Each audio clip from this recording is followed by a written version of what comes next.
to this 16th, I'm not going to contradict our acting chairman, however, 16th annual David Hall Memorial Lecture. And how nice it is to see Peter, and I'm sure very shortly we'll see you talk, your two lovely daughters too, when they extricate themselves from the madness that is Oxford Street Tube Station, or Regent Street.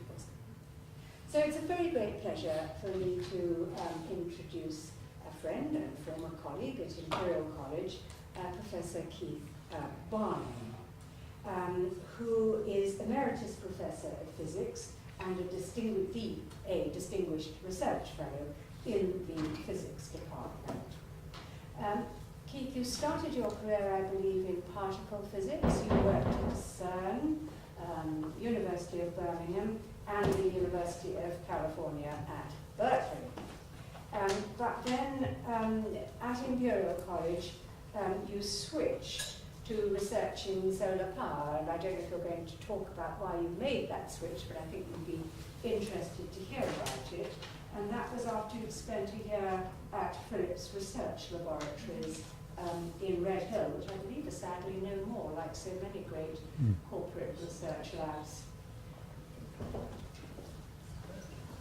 Hooray! Good job. No, it's all right. If you can come and sit at the front row if you like, and not.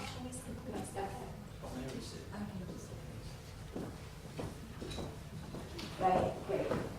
So, and Keith mastered, indeed almost created, I would say, the field of quantum photovoltaics, developing a novel concentrator solar cell based on quantum well technology, and a novel luminescent concentrator using quantum dots. And I well remember there was a time when you were the world record holder for solar cell efficiency.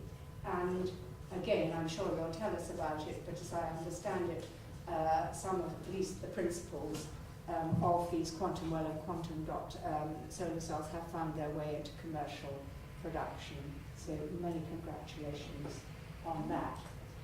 Keith is also, as many of you will know, the author of a thoughtful and impassioned book about using solar, The Burning Answer, nice title, a user's guide to the solar revolution.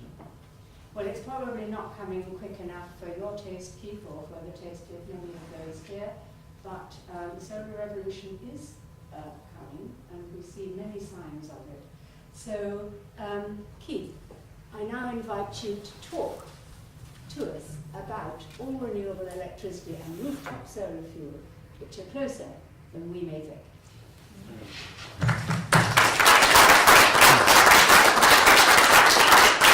Well, thank you very much indeed, Mary. I was extremely pleased when I heard that you will be chairing a meeting, because in the second part of this talk, I shall have to talk a bit about photoelectrochemistry. And in fact, I'll probably, in the second part of the talk about everything I know about photoelectrochemistry. So I was delighted to know that the chair would be a world expert in photoelectrochemistry and the author of the seminal work on nanostructures in photoelectrochemistry. But sadly, because you would help me out with the questions, which I'm sure the difficult questions you're going to raise at the end. But sadly, I'm afraid Mary has more pressing needs. But anyway, so bear in mind, if there are questions on photoelectrochemistry, I may not be able to answer them. But thank you anyway for that wonderful introduction. And I'll say thank you to Leon for helping with the technical issues. Thank you all for coming on such an awful evening in terms of the weather. And I have had so many apologies for absence that I decided at the last moment to record this, and then so that I could put it on my website for all those people who couldn't make it. And Leon has agreed to do that, so I'm extremely grateful to that and to you. I'm also very grateful for the Society of giving me the honour of giving the David Hall Memorial Lecture and meeting his family, which is a privilege. I didn't know David personally, but he was terribly important in my own switch, which Mary related from particle physics to solar energy. As I'll explain as we go through, but I'll just one story starts off. When I switched, decided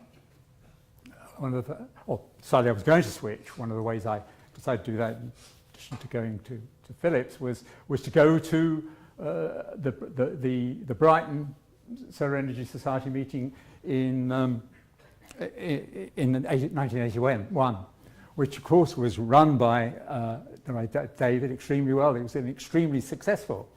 Until I reread the obituaries, I didn't realise that one of his many innovations that he introduced there was poster sessions, which I know as a lecturer, as a supervisor, is extremely important for the education of students, and that has been taken up worldwide. The idea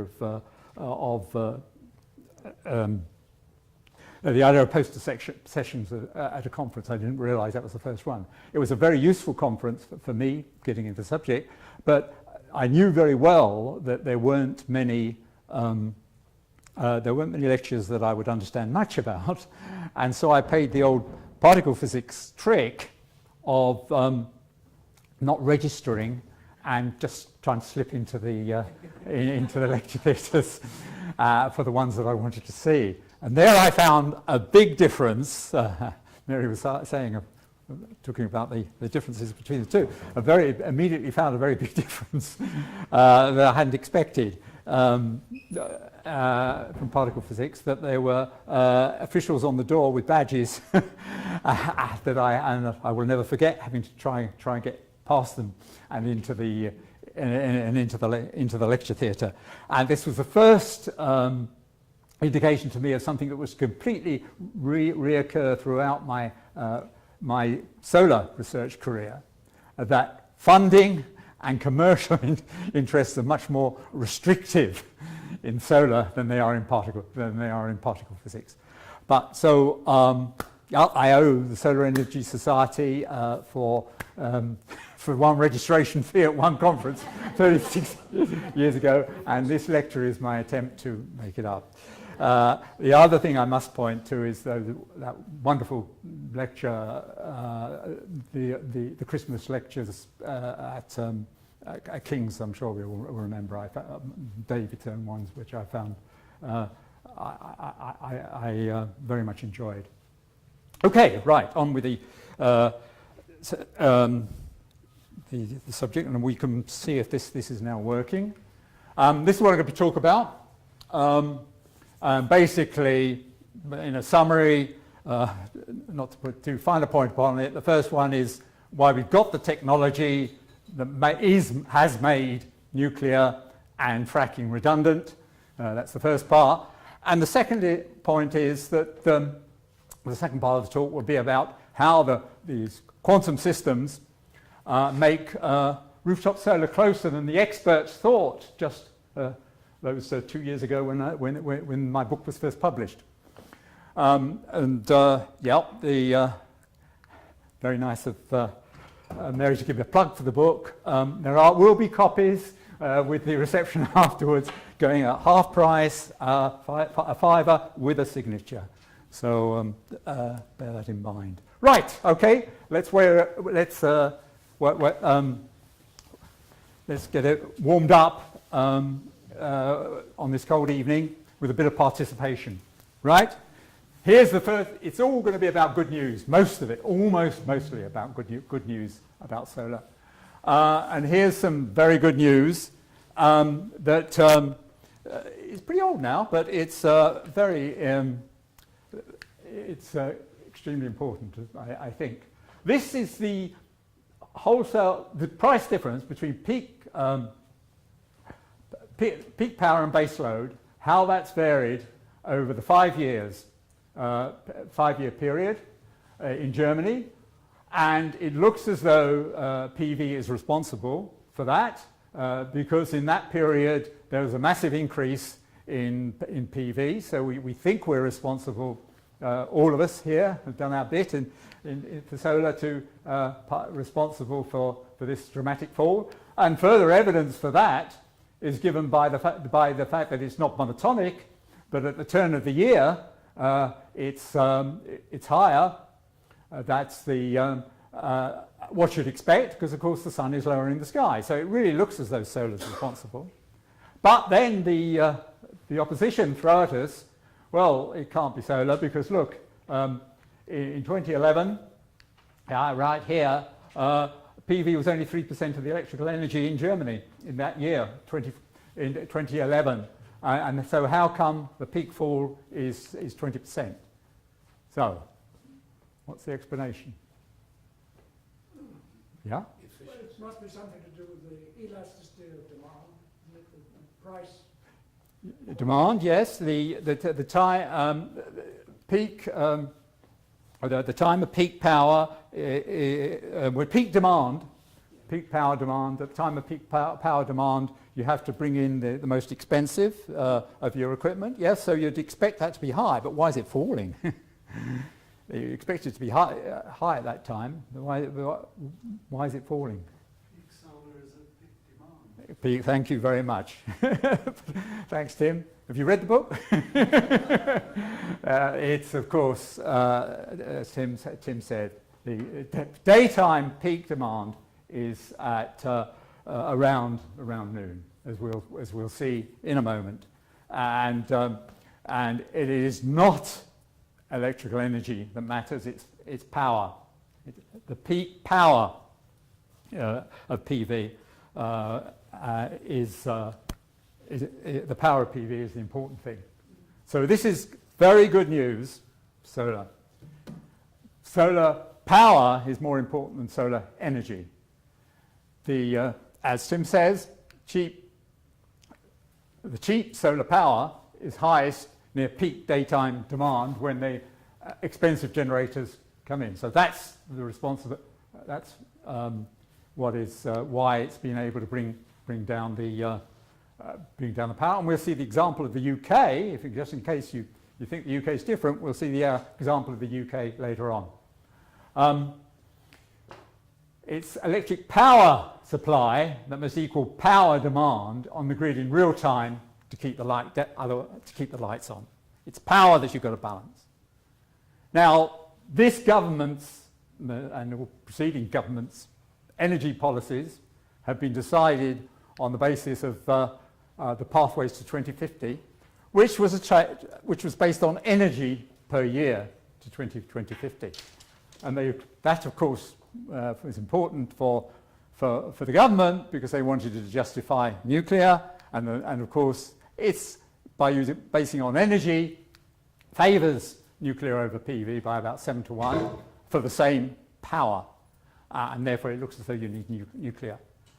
And somewhere known, it's much discussed in the book, the Germans, Combi Kraftwerk, have been running Germany, German grid, a virtual German grid, since 2006, and with increasing degrees of sophistication, and I managed to keep the lights on completely with renewable in this virtual space.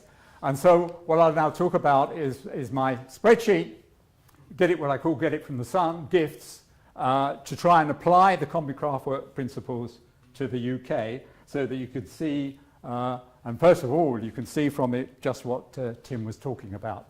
There's a typical week in April here, and demand is this red line, the power demand, the amount of power the UK grid is demand, how much electric power the country is demanding.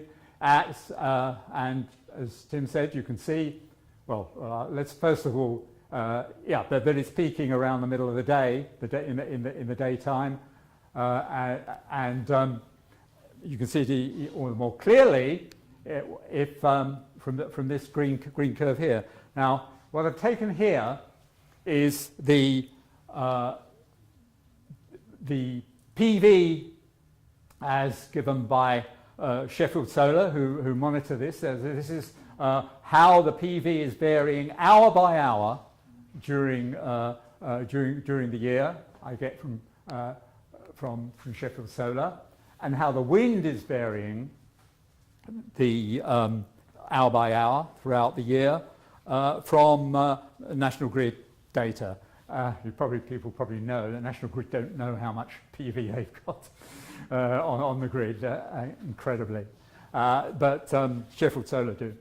So that I take the amount of, and then I scale it up to say what would you expect when you, for a certain choice of total wind and PV installed power, and I've chosen here what CompuCraft would say is right for Germany, and just scaled it for the UK. So this is what you'd expect to have when we've got an all-renewable electricity supply. And I do this in a spreadsheet. We all know what a spreadsheet is. It's what you do your bank balance on. You've got your bank balance. We all know that a bank account, you've got to, at the end of the month, income has got to match expenditure, or you're in deep trouble. And that's what a spreadsheet will do. So all this is just a spreadsheet with 8,760 rows. That's one for each hour of the year. And it's saying instead of every month, every hour of the year, we want to balance. We want to balance the nature's gift of another reason for the name. This is what we get from PV and wind. And of course it's peaking around noon, as Tim said, but it's not only peaking around noon, for something that we're just given for free, essentially. It's a pretty good first approximation to a fit. It's magnificent to start with. And so what do you need to do? You need a certain amount of storage. This excess here can go into store and come back here the next morning. And then down here you need turn the bioelectricity on, and I'll talk a bit more about that in a moment.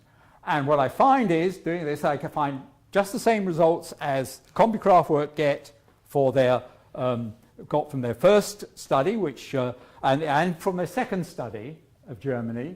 In the second study, they had the virtual grid extended around the whole country with nodes and local demand and so on, and matching that much more. But the result comes out about the same. And if anybody's looked at Jacobson's work at Stanford, every state of the US has similarly around 80% PV and wind. It's becoming a law, almost a law of nature, I think, and the UK is no exception to that.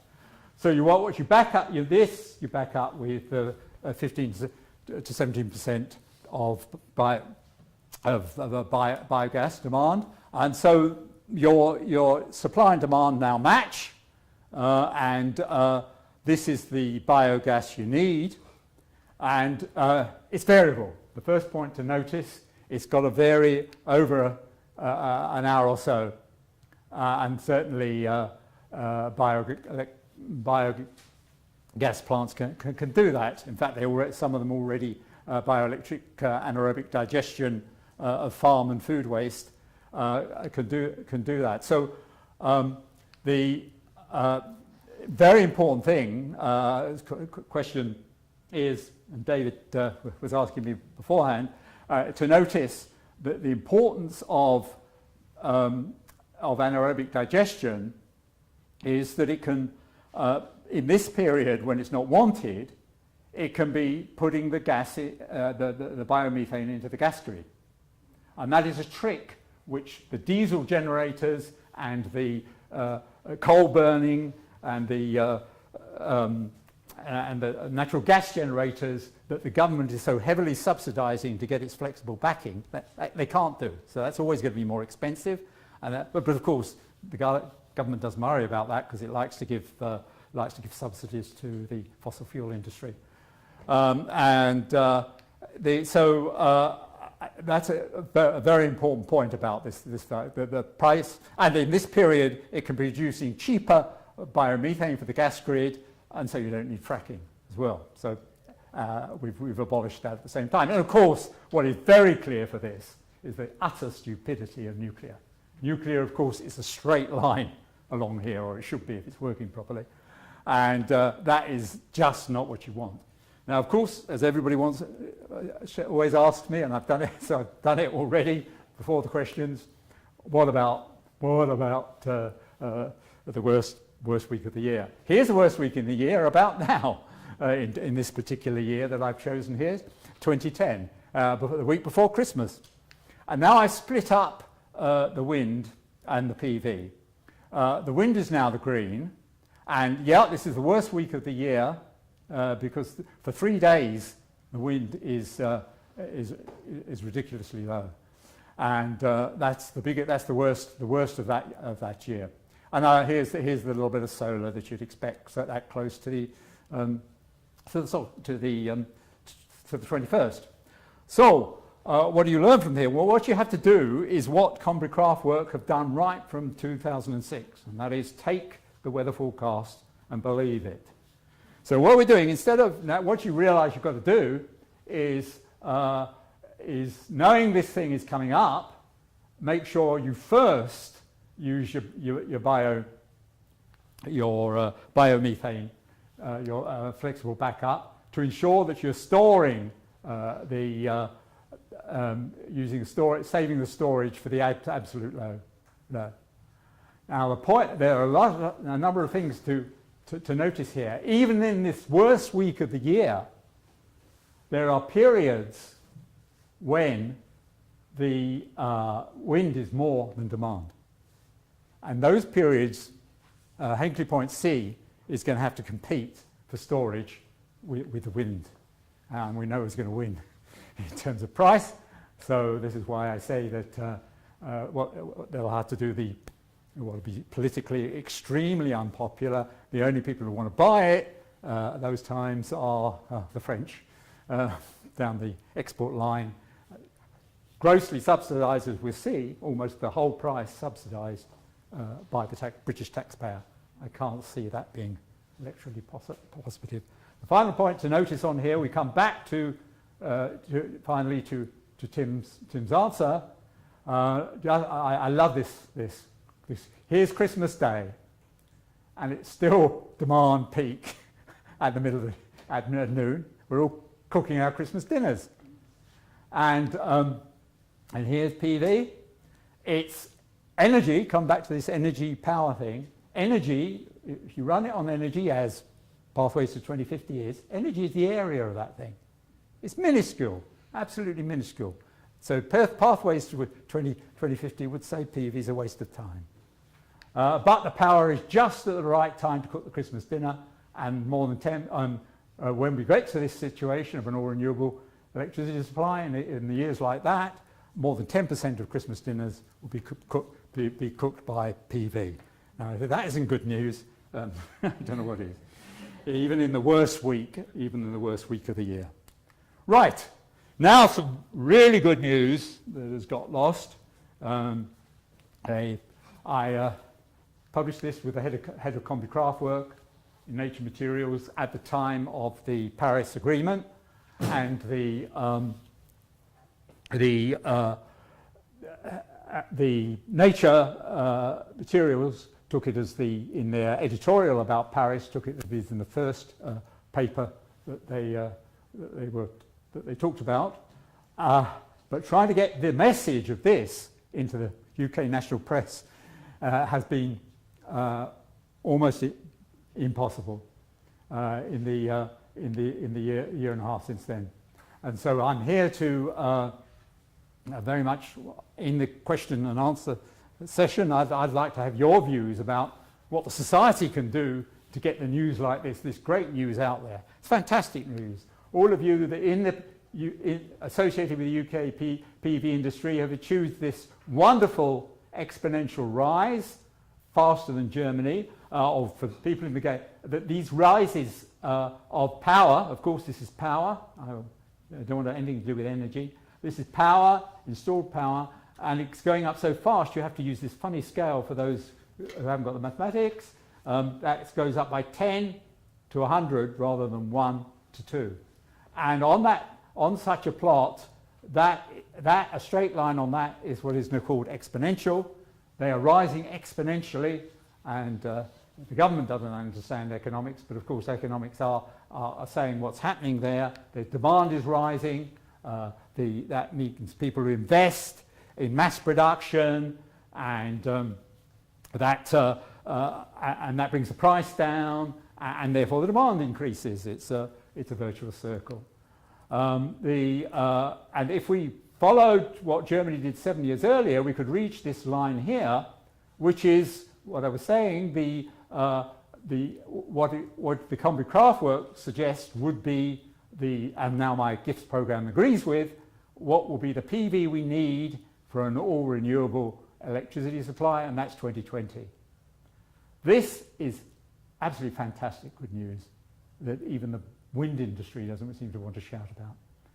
The exponential rise here is of a technology which is new, which is large scale, which is in appallingly difficult terrain and circumstances, offshore wind, and yet it's managed, right, no learning curve, thanks to the Danes, of course, who got there first. We've managed an exponential rise, which the contracts for difference, the government's contracts for difference, are very much trying to kill out here, as we'll see.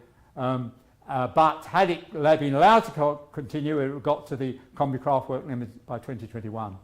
Even onshore wind, which this government hates, maintained an exponential rise, which had it been allowed to continue, would have risen to the all-renewable level by 2020. And then this is very important here, bioelectricity, including, this is the backup, this is the variable backup that you need, including biomass, which of course was David's great love, and for which he's contributed so much. This is lumped into that. And the UK was doing, most important to see down here, that UK was doing better than Germany. And since for both countries this is the limit for the all-renewable supply, we could have beaten the Germans to it. One case in which we could have beaten the Germans had it not been for the cuts. Okay, so more good news as this has been expanded. The wholesale electricity supplies, we talked about the peak in Germany earlier, now let's look at it. The wholesale electricity price averaged over the whole year. And what I plotted it as is the fraction of wind and PV that because it's, we'll see wind and PV are the most important contributions to the fall. Wind and PV power as a fraction of those all-renewable targets that I've been talking about for both Germany and from the UK. And what you notice here is that we've got less wind and PV, of course, down here, but we're falling on the same trend as the German. And the German is getting really low. And that's the way we're going. And this is fantastic news, but as we'll see, it's the news the government doesn't want us to get out.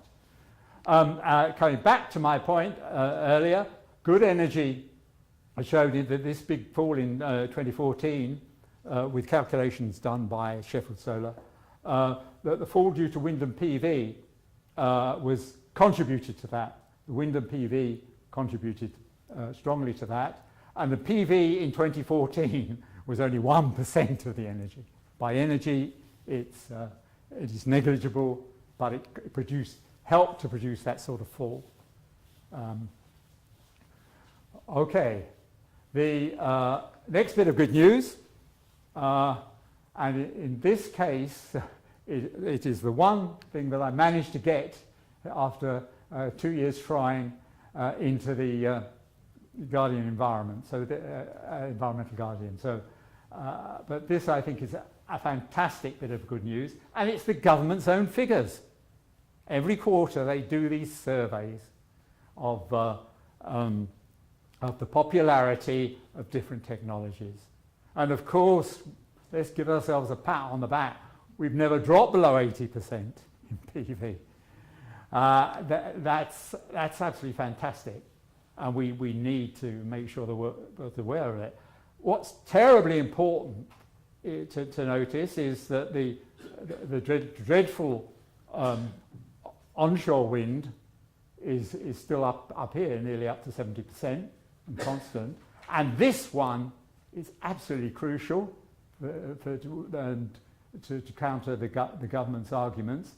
This is a question, would you be happy, what's your support for a wind or solar farm in my area? And that is up here, nearly at 60, the high 50s. And look where nuclear comes, and look where fracking comes. It's incredible. And now let's look down here and see, remember, these are the two priorities of this government. And Theresa May has the cheek to write an article in The Guardian about how green they are. These are their highest priorities, both above the Committee for Climate Change limit for 2030. It's appalling. This is news we need to get out, in my mind.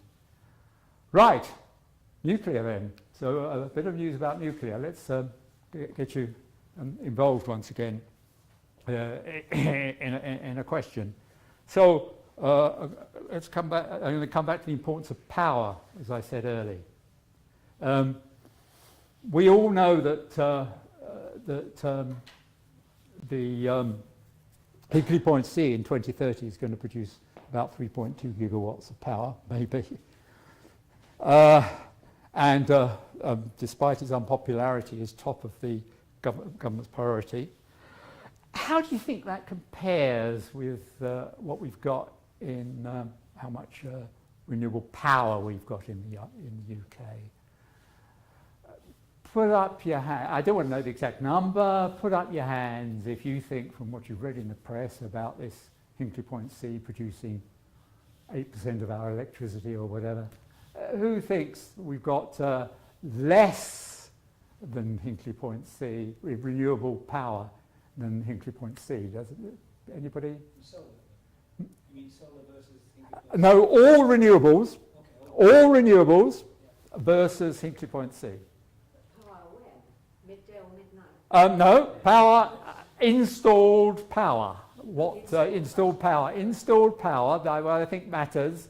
You think we've got less in N2016. Let's figure out. I don't want the number, but yeah, put up your hands if you think we've got our total of renewable power in the UK is less than 3.2 gigawatts. Do you think we've got? You think we've got less than 3.2 gigawatts of renewable power? 3.2, yes. So joking, I was. Oh no, you're going to ask a question. When I was able to announce that wind had just overtaken nuclear for installed capacity on a worldwide basis. It overtook nuclear. Wind alone overtook nuclear. Right. Round about the end of 2015. Yeah, that's right. Yeah, it overtook worldwide. Yeah, right. Or in July. Okay. It was 2016. Okay, so okay, I haven't got. So I think everybody's going to listen to that. So put up your hands if you think we've got more renewables. Thanks for the game away. Any nutters out there think we might have more than 10 times as much power as Hinkley Point C may produce? I think PV alone is 3 times. So put up your hand if you think we've got more than 10. More than 10 times the Hinkley. 1, 2, 3, 4, 5. That's not bad for an informed audience, but the rest of the country doesn't know that. We've got well over 10 times the power of, so here's the bit that the government doesn't want you to know.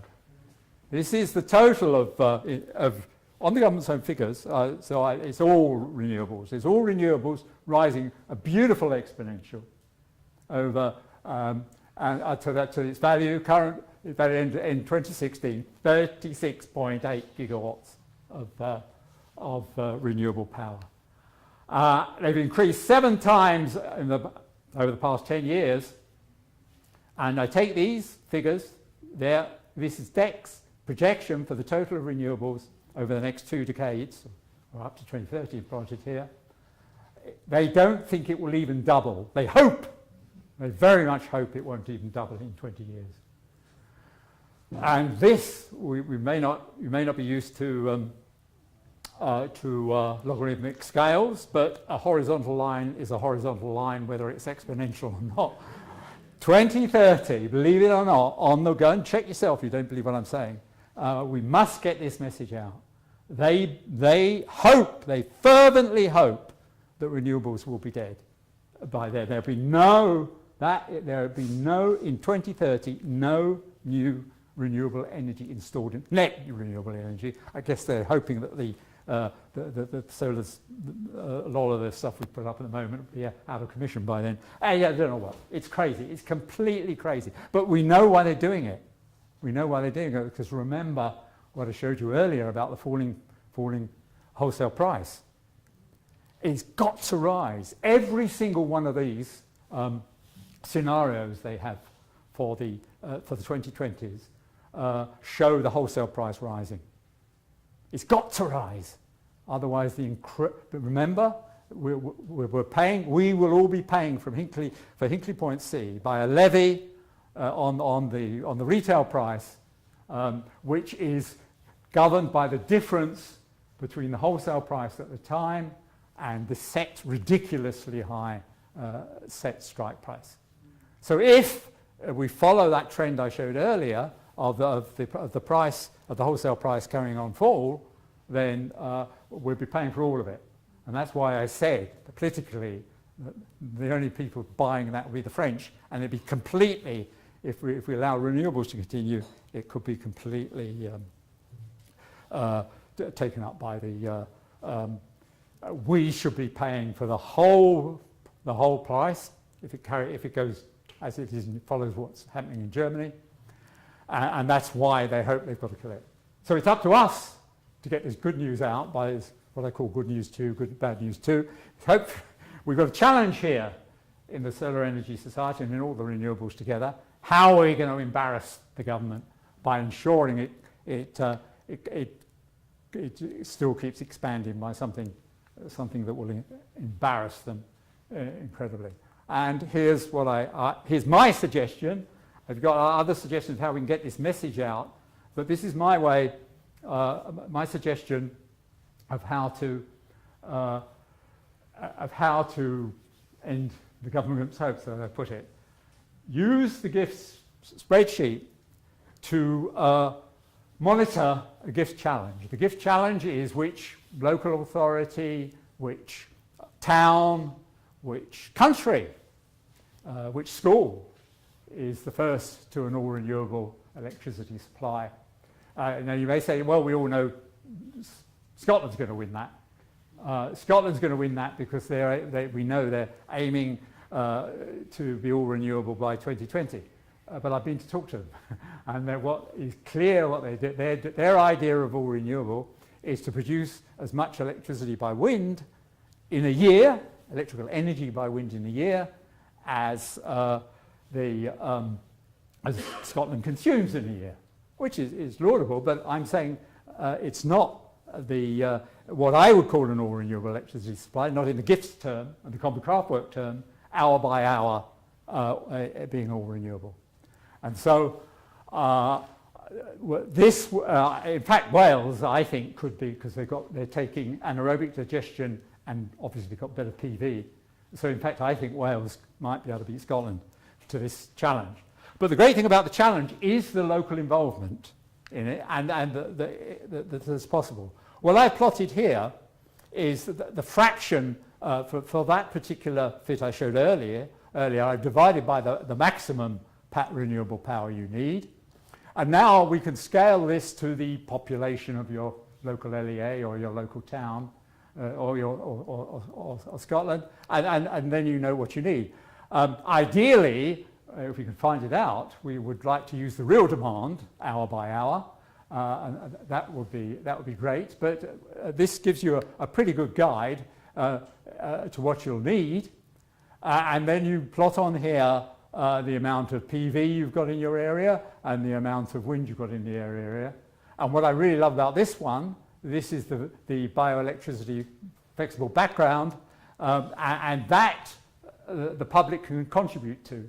We can get individual involvement in it, because what you can do is count in it the amount of farm and food waste that you've sent for anaerobic digestion, and the electrical equivalent of that can come off this. So a lot of local involvement, a lot of publicity of the power of renewables, and the fact that renewables can do the whole job. We don't need nuclear, we don't need fracking. Now this is a very interesting scale out here. What I plotted it against is the fraction of individual households, businesses that have switched to an all-renewable supplier, or have got industrial or companies that have got PPAs with an all-renewable supplier. Because, of course, they can count along here. And so just to see how it works, let's wake everybody up again. Who can put up their hand? Put up your hands if at home you do already have an electricity supply from an all-renewable electricity supplier, Good Energies or Ecotricity. Right, 1, 2, 3, 4, 5, 6, 7, 8, 9, 10, 11 out of 30, a third, okay? Third, pretty good. Marker down there for the other 2/3. But, okay, you come a third out here, and immediately your target's right down. If you take that into account, if local authorities encourage switching, particularly en masse for those in fuel poverty, to an all-renewable supplier who will do a deal to bring the price down because it could afford to do that, then you could go up here. And up here's Berkeley, and my favourite university, and indeed I was very pleased to know that's where David did his PhD in PV. So I really felt that this is great. And as you'll see in the second half of the talk, it's all about Berkeley.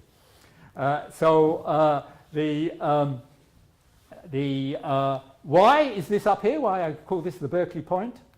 When I did this when I did this this challenge, or whatever we're going to call it, this in Berkeley, when I got out there to an audience of students, actually, who I thought might be interested, nobody put up their hands. And nobody put up their hands either in an environmental group I talked to about. No one, absolutely no one. And then you look into the politics, and it's pretty clear. Who runs the grid in the Bay Area? PG&E. Pacific Gas and Electric. So and you can ask them for renewable electricity, and they'll whack up a charge for conveying it to you down the grid. But California now has a law, and as far as I can see, Trump's not going to trump it. It's there. You have a law that says local authorities, cities, councils like Berkeley can set up their own company, East Bay, whatever they call it, in Berkeley, and everybody in Berkeley will then get renewable energy. They'll have to opt out of it if they're such fossil fuel lovers. They'll have to opt out, which we know opting out is nearly as difficult as opting in, as we've heard. So next time I go, the great thing is they assure me next time I go to Berkeley and ask that question, everybody in the room will put their hands up, By the way, Bristol was 50% last time I did it. The Bristol Green Register talk I gave last week was 50%, so you're not quite doing quite as well as them. Okay, so that's my idea, but at the end in the discussion I'll be very much interested in, you know, how we're going to get this this information out into the wider world. This is my way of getting it to the wider world because it'll involve people. There's nothing people like, you know, even the male likes to write, you know, about competitive, about Premiership football and so on, and they perhaps could dare to write positively about this particular competition and which LA might be first. Okay, the second part now, rooftop solar fuel, which is actually already possible, is one thing I do emphasize in the book. For the average panels on the average house, will power an electric car for the average domestic mileage. The amount in a year will power the average domestic mileage in a year.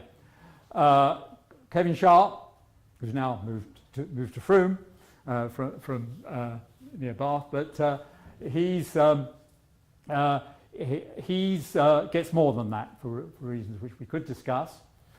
Now, of course, the problem is you've got nothing left for the inside the house, which is a bit of a shame. So here comes our technology, which the quantum well solar cell, which Mary introduced. I'm pleased to say. Here it is. It's one of our cells. It's a single junction cell in this case. Has that little dot, that little black dot in the middle there. This was produced by IQE, and it's great to see Andy Johnson here from IQE, because with their material, as Mary said, with a single junction cell, we held the single junction record for 6 months. There's a great story. It's in the book about why we lost it in 6 months, but I'll leave, and that's an enticement to read the book and find out what the problem was. But there it was, and it was great material, and thanks Andy for all that. When we put it on into triple junction and the quantum wells which are region just atomic space regions with lower in which they absorb, as we'll see, photons at lower energy, at longer wavelength. With the flexibility that gives you, we were able to match the currents in 3 cells on top of each other, but sadly, against the founder's wishes, we were sold to JDSU before IQE could reach this total. With 4 of our people in a year, they got up to this, about 3 times of this system up, the power of that system up there. So we've got technology which we could, in principle, to get 3 times the power, and therefore you'd have power for the battery in here, and power for the house. But you can't use the car when the sun shines. That's all right for Kevin, because Kevin and his wife work at home, as so many people do. But for anybody else, what are we going to do? And so this is what I wanted to talk about, and what we discussed quite a bit in the book. Use the excess power to turn the carbon dioxide from the air, of which we've got too much, of course, as we all know, falling on that roof, into ethanol, I'd like to do, to power a fuel cell in the electric car. Take the ethanol, put a fuel cell in here, you'd need much smaller battery, much cheaper battery, and your fuel cell, very important, would produce the power you need to extend the range. You wouldn't of the car between fill-ups enormously, and of course the end product of the fuel cell would be the same amount of carbon dioxide you took out of the air, so it's carbon neutral, and water, and nothing else, none of these pollutants which are ruining life in London at the moment. So and of course, it's basically free petrol for life. That's what it sounds. Now, the experts, when I wrote the book, the experts in Imperial College in photoelectrochemistry said to me, ooh, that's difficult. Ethanol is very, very difficult. Hydrogen's the easy one, but who wants to put hydrogen on your rooftop or in your garage? But your best you could do was methanol. And that's what I basically wrote about in the book. Because, of course, one bit of chemistry I do know is you need 2 carbon dioxide molecules per ethyl alcohol molecule. So it's very difficult, I was told, when I wrote the book. Then I went to Berkeley. But before going to Berkeley, 3 ways sunlight, we come to very much David's area. What the plants do it, as he was studying and made a lot of contributions in, but we've got this wonderful paradigm there.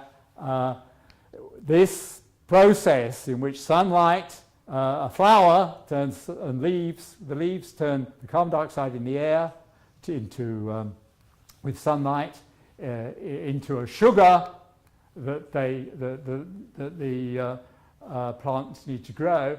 That's 2% efficient, which is pretty good since it's been done by completely random processes. Okay, it took them 2.5 billion years to do it, of R&D, random R&D. But we've got the scientific method. We can surely beat that. And of course, what we do without is those 100 million odd years of the pressure underneath the Earth turning it into our fossil fuels. We cut out the middle underground part. Okay, there are 2 sorts of artificial leaf: electrochemical cells and, well, I'll talk about photoelectrochemical cells, Mary's speciality. And very briefly, this is a physicist's view of a photoelectrochemical cell. Take out this golden photon that's striking down here, and you've got an electrochemical cell. Your carbon dioxide is in the water, it's soda water in there, and you have an anode and cathode, so you've got H+ ions going this way and electrons going around the outside. That's the electrochemical part of it. And then what this photon beam down here is doing is pointing out the real action. The real action down this surface down here is the catalyst. And nanostructured metal catalysts are what I'm going to be talking about. I'll be talking about all I know about them. But they are very, very exciting, as I hope I'll explain to you. They're down here, and what they're trying to do, basically to a physicist, is when the sunlight, the photons of sunlight are absorbed on here, they electrons get ejected to complete the circuit here, but at the right energy, ideally, to fuse 2 CO2 molecules on the surface of the catalyst. And with the H+ ions in and the electron, of course, will give you hydrogen, and they'll add that hydrogen on at the energy at which the electron is ejected. That's how I see it. That's my total of knowledge of photoelectrochemistry. And so all I'm now going to is what physicists can do to help that, and what sort of concentrators can do. So this is my implementation of what I'm aiming for, rooftop solar now. And the idea is that on your rooftop you'll have something that looks very much like your current solar panel. That's terribly important because people accept that nowadays. Up the right-hand side of that one, you have your photoelectrochemical cell. So you take soda water, perhaps out of your drinks cabinet, and you pass it up here and out of here, thanks to the photoelectrochemist and the chemistry. When they solve the problems, we're going to get ethanol out of there, and we'll take it back down to our drinks cabinet and use pure. Remember, it's pure. I said it's perfect for spicing drinks. Or you can put it in your garage and then burn it in your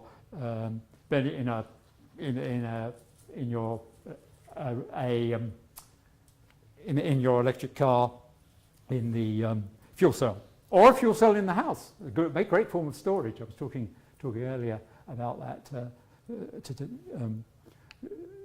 to some of you. Okay, so the guts. What's happening in the panel? Here it is. It's this. It's the luminescent solar concentrator. It's been around a long time, as long as I've been in the subject, actually, and that's now a long time. What it does is absorbs the sunlight. At least the top one absorbs the ultraviolet and the blue, and then radiates it in the blue. And the yellow, green, and red pass through it to the bottom cell, and then gets absorbed there. There's the important part in there is some sort of luminescent species in there. In his case, it's a dye, and for the first 15 years of the subject, it was a dye, and that absorbs the photons, luminesces over all angles. That means emits another photon, a red photon, whatever the color of the light it absorbed, emits a red photon, and that comes out the edge. And there's a higher intensity there of photons than absorbed on the soft surface. So it's a concentrator. Trouble is this concentrator, the luminescent concentrator, didn't work. It's a wonderful idea, but it never had much commercial application for a number of reasons. One you can see already here. Some of the dyes degrade in sunlight, which isn't very good. Their efficiency degrades in sunlight, so you can see that the blue isn't really terribly good at emitting, so that's a bit of a problem. Also, the dyes don't absorb over a terribly wide range. So in 2000 we proposed, as Mary mentioned, the quantum dot concentrator, in which you replace the dye that's in here by quantum dots. Quantum dots are few atomic layer structures like our quantum wells, but they are spherically symmetric. So they're dots, and they have higher band gap regions around them. And but in all other respects, as you'll see, they behave very much like the quantum wells in our solar cell. And what the aim is what you can do from here is produce a narrow band of long wavelength photons from here, and short wavelength photons from there.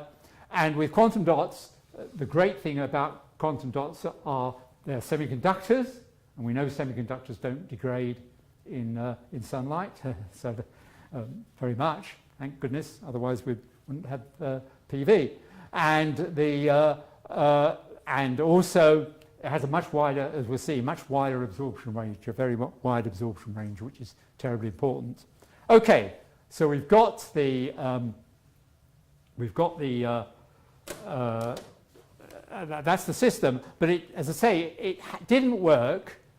Even with quantum dots, it didn't work, because their luminescent efficiency, or their quantum yield, as we call it in the trade, was pretty low. And they basically each photon absorbed, instead of getting what you might hope, one photon out at the longer wavelength, you got got a lot less than that. So this didn't take off until the people in Berkeley, the Alva Sartos group in Berkeley, who pioneered quantum dots. I was on at them to say, when are you going to get efficiencies higher than the 85% where they got stuck? And then one day I heard the wonderful news they'd reached 100% quantum efficiency, one photon in, one photon out. Even so close to 100% that it was extremely difficult to measure within experimental errors. So I rushed off to Berkeley, and the first thing I found there was to see it's a wonderful moment for me, to see their very efficient quantum dot concentrator, not just very bright at the edge, but black on the top, because of course that's a loss. That's a loss on the top. That's radiation over all angles, not being trapped by internal reflection, and that's a loss. And they'd minimise that loss by a apparently very cheap multi-layer coating that was reflecting just in that very narrow band of photons. And so it was wonderful to see. I mean, we've been trying the same trick as well, of course, but it was wonderful to see it black. The next thing I did was go to, and I realise the wonder of this for this talk, was to go to a postgraduate giving a talk at Berkeley about his work on electrochemistry with these wonderful metal nanoparticles that everybody's talking about as catalysts. And so I think of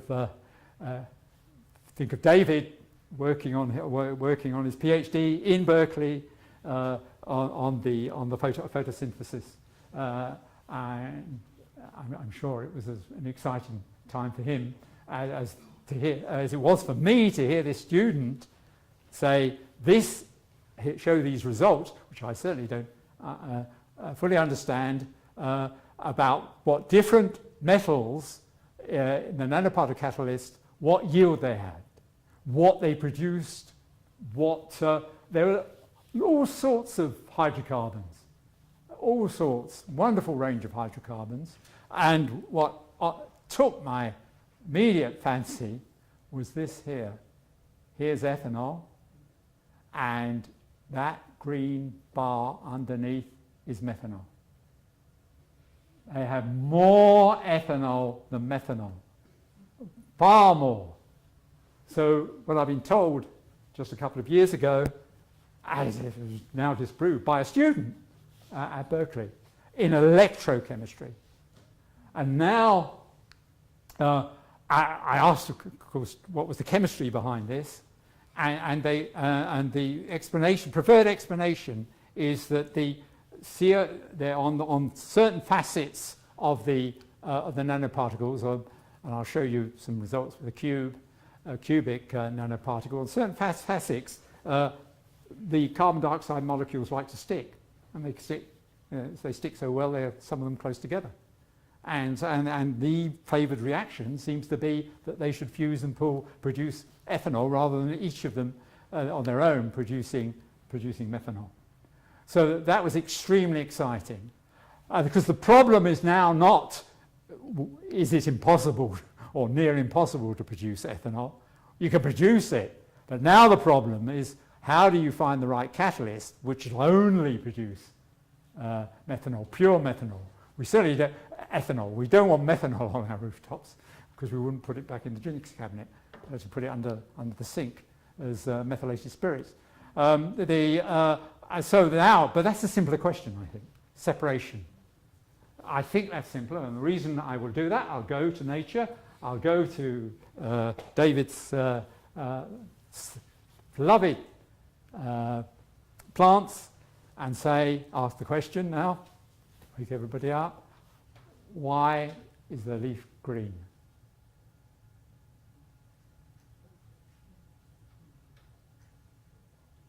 Why is the leaf green? Chlorophyll, yeah, absolutely. But why green? What are the properties of chlorophyll that mean that it's green? The biggest chunk of the solar spectrum. It's gold. There you go, golden is the biggest chunk of the solar spectrum. So the most popular photons are gold. That's why I do my little gold things hitting the catalyst. Oh, right. Well, okay. Let's go to Wikipedia. The young people have usually answered these questions by going to by googling before. Yeah, a young person. My physics teacher at school just said that plants absorb all the colours in the spectrum except green. They reflect green. Well done, well done. Knew I had to be a younger person to answer the question. And yeah, that is right. This is what Wikipedia says about so it must be right. Okay, it is absolutely, it reflects green, but it absorbs blue and red. And look at those narrow peaks. It's the two sorts of chlorophyll. They are pretty narrow. And I'm saying that's what we're going to produce, narrow band.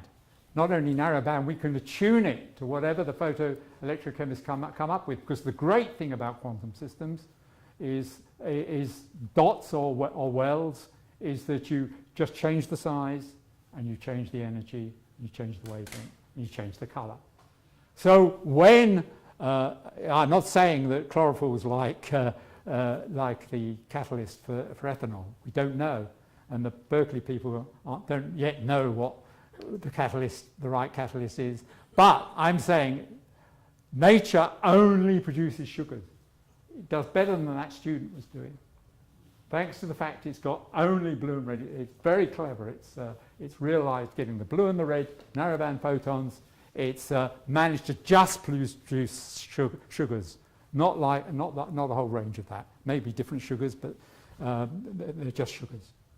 So this is it, and that's why I'm thinking why I think we should have two colours on our rooftop. What colour it will be, we don't know yet, but whether it'll fit with the house, don't worry, because it's going to be black on top, like the best current cells are at the moment.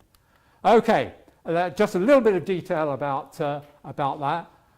There's some good news. The good news from quantum dots was that they have as I say, 100% quantum yield, one photon in, one photon out. And so it absorbs at these high energy short wavelengths and emits what is called PL over here in the red over here. But there's a problem. Here's the bit of bad news. Quantum dots have very low quantum yield at longer wavelengths, and that's half the solar spectrum. So we've got to find, you can't use quantum dots for that trick. We have a problem there. We don't want to waste half the solar spectrum. But this is where our quantum well solar cells, so a big, I think we're going to have a market here for Andy's product, because the quantum well solar cell is, and particularly the single band gap one, which is there, radiates at about a micron, right out in the infrared, and is beautiful, very efficient, very radiatively efficient, has high quantum yield at high flux density, at high concentration, and of course that's what we're hoping to get within this concentrator. So here is the equivalent plot from our, in fact, no, this is one of Sheffield's single quantum wells, plotted in the same way as the Berkeley data up here. And what I first want to emphasize is that on this logarithmic scale, this excitonic absorption, which is extremely high. Here's the PL, the luminescence, that's arbitrary scale. But this, bearing in mind this is a logarithmic scale, that is showing very good material, in this case from Sheffield. I want to emphasize that because I heard this very sad news in the last few days that John Roberts, co-founder of Quantasol, died very recently after 9 months of illness. But he produced incredibly good material here. But the very important thing about both quantum dots, they have high quantum yield, and both of them, notice that both of them, this is the absorption cross-section. This is very broad, all the colours up there, that's good, and that's good in our case too. And then it drops down to a single quantum dot, a single quantum well, right down by nearly 2 orders of magnitude. That's terribly important because if you're going to go a meter, you're going to get a meter across something on a rooftop. You don't want reabsorption because even if it's reabsorption by the doping species, if it's small, if it's small, that'll be down.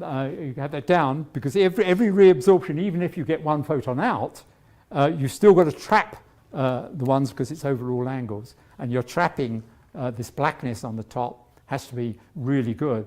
And so this helps you a lot that this is so low. And the fact that that is higher than that peak, as I say, is a mark of John's material. So in principle, and this is what the Berkeley group are trying to do at the moment, a 1 meter wide QDC, that's bigger than a wider than a solar panel, could produce 100 times the solar flux at the energy we hope, whatever energy the photoelectrochemists come up with, on a 1 centimeter high photoelectrochemical cell. So that's the aim. I'll just put a result from Berkeley on their wonderful nanocubes, in this case, catalysts. Probably people know that metallic absorption is dominated by plasmons. That's the in subject at the moment in physics. That's a coherent, all the electrons resonating together in a quantum effect, of course.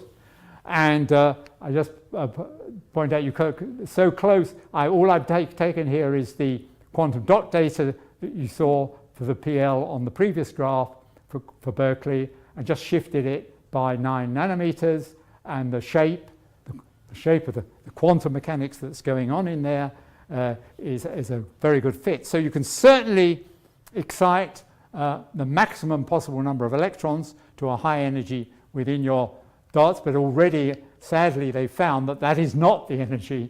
That energy, even though it's a bit adjustable in a nanocube, that's not the energy that ejects electrons to fuse your carbon dioxide molecules together. And so what you've got to do is perhaps hit with one beam there on that energy, the red, and then that gives you the biggest possible number of electrons at high energy within the cube.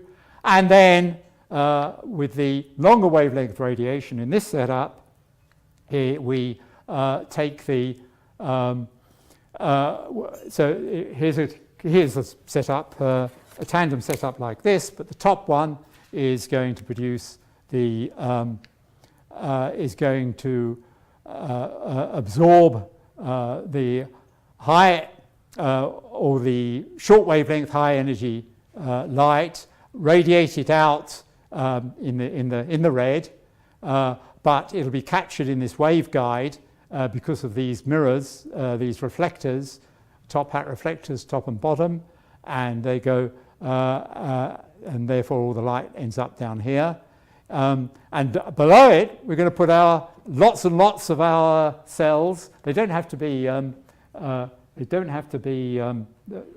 single junction cells, just the cell I showed you that's had record efficiency, and lots that we don't have to contact them, we don't have to have masks on them, because they're going to operate at open circuit, and they're going to be very radiative in the high flux, and they'll act as the luminescent centers, and that with their high efficiency at out to 1 micron. So that's the system I envisage it, and I'm seeking at the moment, I've got the possibility of funding to do a demonstration of this, which is all very exciting. So to summarize, and I realize I've gone over time, but here's the good news on the rooftop solar fuel.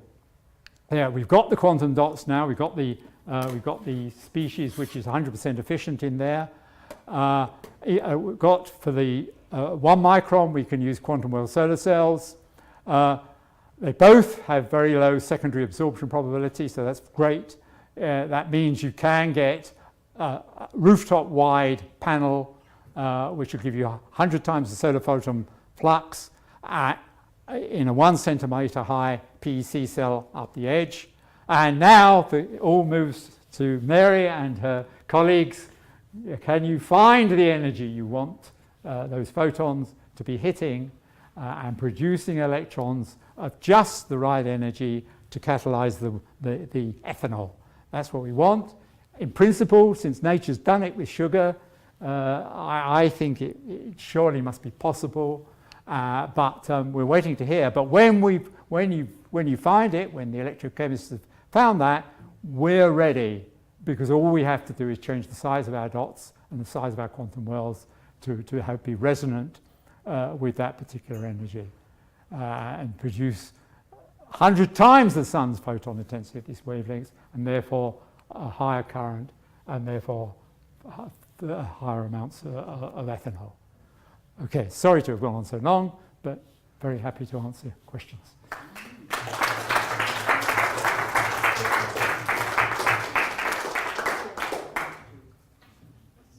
Any questions? Oh, yes. Right. There's a microphone down here. No, I can believe there's only not many of us. Well, so it comes. Otherwise, you won't make my movie, and won't end up on my on my website. Yes. Can you pass the microphone? Sure. Yes. Thank you, Tim. Roger Bentley. Splendid talk, of course. I'm just confused. Why are you looking for only ethanol? Why can't you have a mix of things and just burn them? Why do you have to have only ethanol? I haven't quite followed that.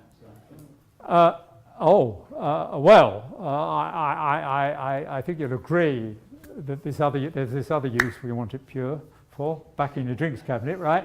But my understanding is that no self-respecting fuel cell, I don't know about fuel cells either, but talking to them, they want pretty pure stuff in a fuel cell.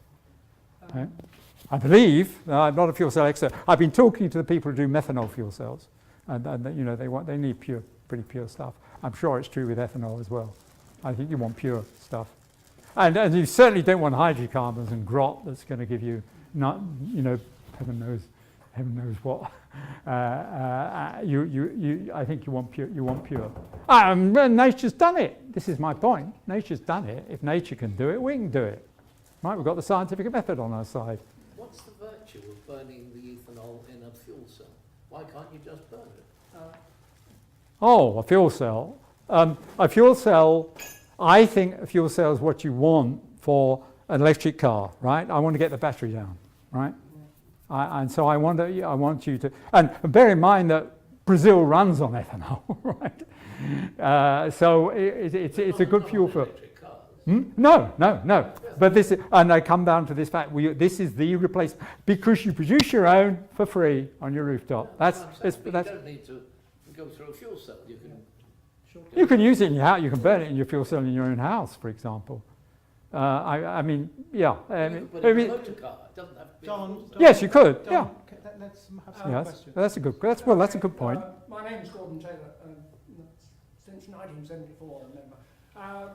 And I believe I have been told by a chemist that the answer is that if you burn the fuel, there's an irreversibility in the combustion, which is a fundamental loss not encountered in a fuel cell. Oh, thank you. That's great. I'm very good to know. It's ballpark, I believe, as high as 30%. Oh. It's quite significant. But that's for ethanol and for methanol as well, by the way. I'm talking about fuel cell versus combustion. Yeah. Yes, yeah. You're eliminating that combustion, you're removing that irreversibility. That's very interesting. Yeah, right. Can you quote a reference that I'd love on that? I'd love to. I can tell you who told me. Yeah. No, okay. Wikipedia. I'll Google it. It's a very good point. Thank you. Yes. Okay, please. Yes. Sure. Yeah. So you talked about the wholesale electricity price in Germany falling quite a lot because Yes. of solar, which is true. But in the same period, the consumer electricity price has gone up by about 20%. So that's what's been subsidizing. So do you think that's like a fair metric? Because a lot of people are paying for those solar cells. Yes. It's a very good question. It's a very good question. My answer, I've got many answers because it has appeared before now.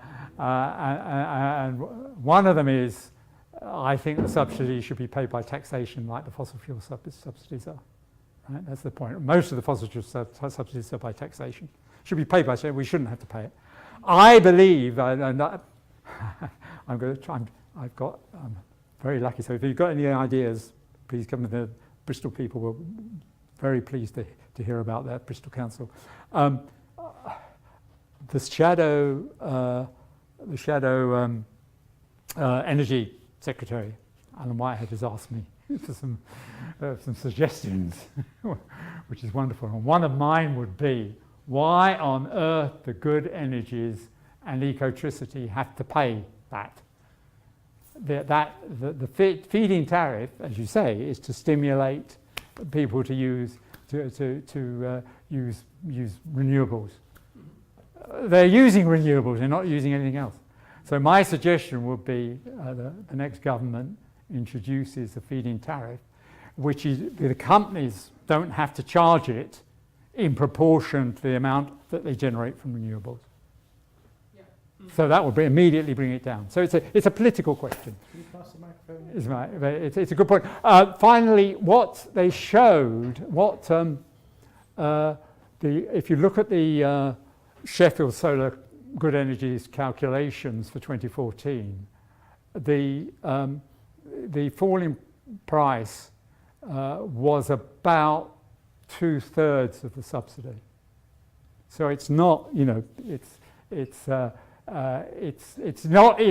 obviously what one would want is is that the subsidy is less than that, but the contribution did bring it down so far that it compensated for a lot of that subsidy. And of course there are lots of other reasons why the price goes up.